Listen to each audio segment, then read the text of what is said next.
So tell me about your heart. Is your heart the same as your actions?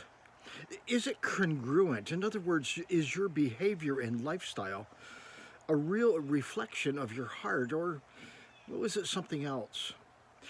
I'm thinking about this whole idea of our lives and what our lives reflect.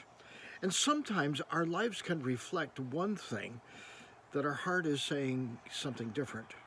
Jesus said that out of the heart comes evil, comes sin, comes the things in life that defile us, out of our hearts. How do we know then what our hearts are like?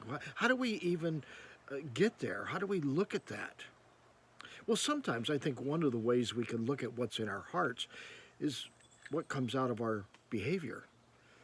Sometimes the things that we do in life, our anger, our feelings, our emotions, are the result of things that are hidden in our heart, hurts, wounds, all types of things. Jesus said that he came to set the captives free. And you see, we can be captive by the things that have happened to us in our lives, the things that we hold on to. Sometimes our behavior isn't really coming out of our heart. We're trying to behave in such a way as we're liked and wanted and, well, valued. Why? Because we're missing those things in our hearts. We're missing those things of significance and worth. And yet, when we look at God and we look at His Word, we find that He is trying to convey to us our value and worth.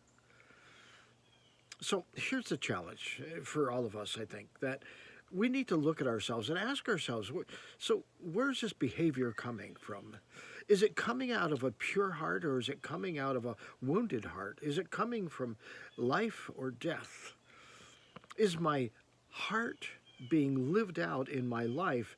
And if it is, what is it actually saying? I want you to think about that today. Think about what your heart is saying to the world around you. You might be surprised that you might be saying one thing while your heart is actually saying something else. Think about that today, would you? Hey, until next time, God bless.